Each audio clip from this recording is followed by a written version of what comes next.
Hey guys, Sandy here. Welcome back to the channel. Today I am playing with the pre-printed watercolor panels from Brutus Monroe. Now you do get 8 panels in here, 2 of each design. So 2 of these leaves, 2 of the pumpkins, but I've already used one. 2 of the apple trees, which is right there, and 2 of the sunflowers. I'm going to be scrapbooking this photo of some flowers in a field. And of course I have my Aqua Pigments, so let's see what I can do.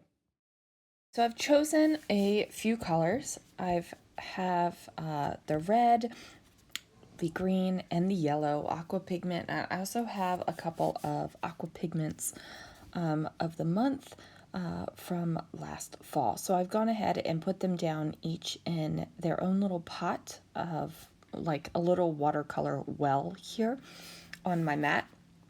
And I'm just going to keep using these same few colors.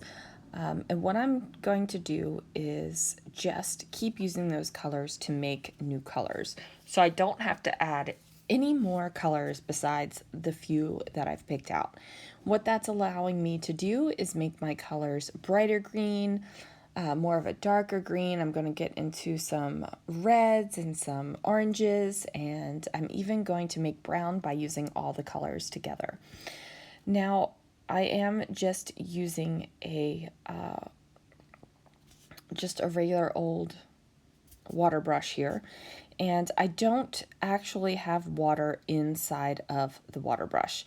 I want my colors to be kind of big and bold, so I am not watering them down.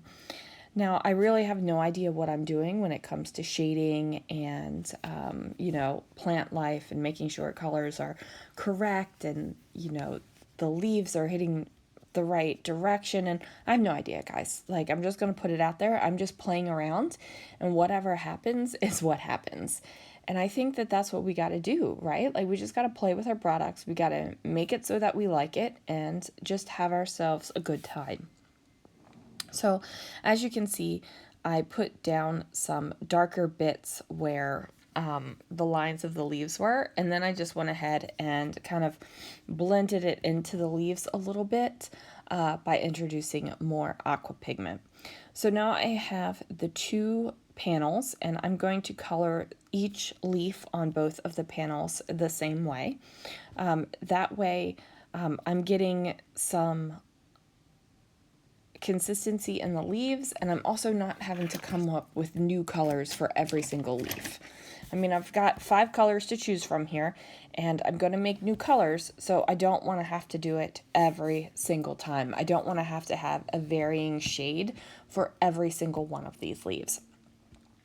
Now, some of the shades are similar, some of them are a little greener, some of them look like they've been around a little bit longer in the fall, but basically I'm just taking them and, you know, just trying to add a little bits of color on the edges. I'm trying to get little bits of color on the leaves where the veins are of the leaves.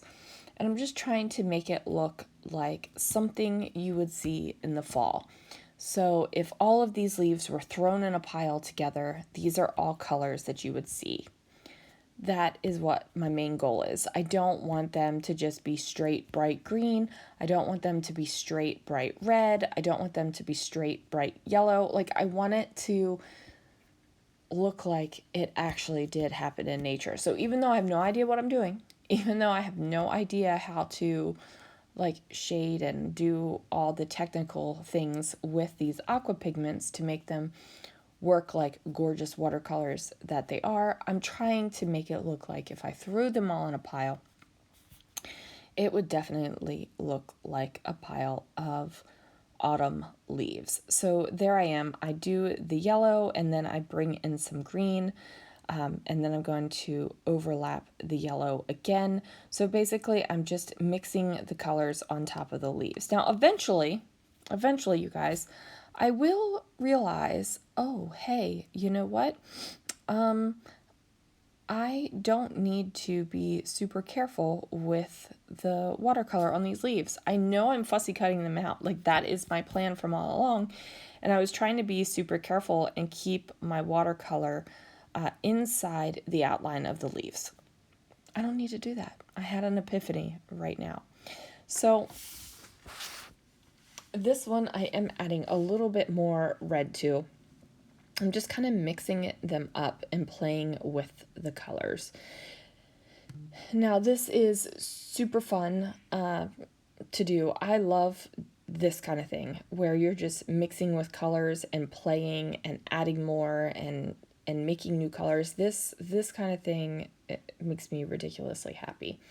I remember being at my grandmother's ceramic studio, and I would play with the paint she had there and mix colors and things, and she would let me just do whatever the heck I wanted, whatever gave me pleasure. So that was a lot of fun. Now I am going to confess to you guys, see those the ones I just finished coloring with the super small individual leaves? I don't cut those out. I don't fussy cut those out. I was feeling impatient and did not want to deal with the tiny little fussy cutting. And most of the time, fussy cutting, it's not a thing that it's not like I don't love it. It's not like I don't hate it. So it's kind of one of those middle of the road things where it's like, if I need it to happen, I'm going to do it. And in this case, I ultimately didn't need it to happen. So there you can see I mixed those colors together and got a little bit of a brown for my sunflower. And then I'm going to go ahead and put some yellow on the actual florally bit of the sunflower here. And then I'm going to add that yellow in a little bit more on a couple of these leaves just to give it a little bit more. Now, I don't make you guys watch me fussy cut all of those leaves out because it is a tedious process. What I have is a sheet of this brown plaid paper. You've seen me use it before. And now I'm just going to layer up some cardstocks here. One is this kind of chocolate brown cardstock and this white cardstock as well. I decided to go ahead and place my photo on this white cardstock because what that's going to do is really give me a nice pop of color. And I felt like I needed to bring in some more color besides the white and the brown I've got going on in the background. So I pulled out my Playful Plaid paper collection here and got the one that has lots of oranges and yellows.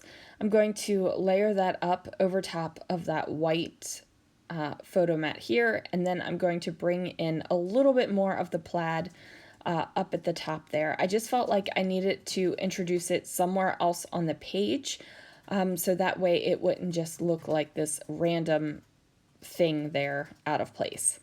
So now I'm going to use some foam to pop up the sunflower that I fussy cut.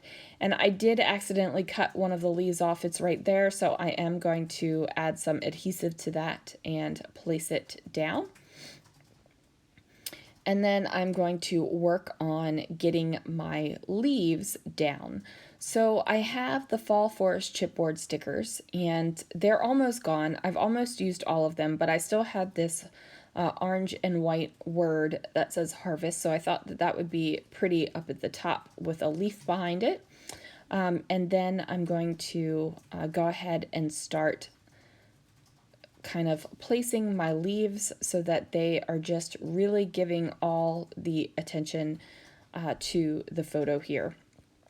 So I'm just going to adhere them and layer them, stick them behind one another. Some of them are going to have a little bit of a lift and a little bit of foam behind them to give them some oomph, and then some of them are going to be flat on the page. Now I am also going to have some of these leaves that are not tucked and connected. They're just going to be loose, and what that's going to do is give me a little bit more interest with my leaves, so I don't really have to worry about not having enough interest, because there is a lot going on with these leaves right here, right? There's a lot.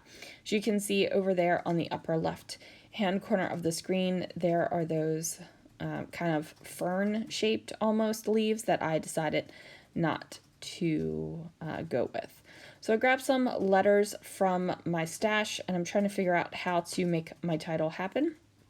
And then I just decide to move those tiny little leaves out of the way. I put down the letter stickers, and I'm trying to figure out what my title is while I'm doing it. So it basically is going to say, flowers make me happy, and they do. I love flowers. They're gorgeous. I could just sit and look at them, especially this is at Epcot, and especially during the Flower and Garden Festival, you can just sit around and just look at all the gorgeousness that is going on. I add the little leaves down here. Again, this is separate and not exactly all of them tucked in, and that gives me a little bit of extra interest. Popped up that leaf right there, so it would give it a little bit of lift off the page. Now, I do decide to write my journaling in a white pen, and I did that because I do have that pop of white around my photograph. I just talk about the beauty of the flowers, and that is going to do it, guys. Thank you so much for watching. Thanks for joining, and I will see you guys again real soon for another video.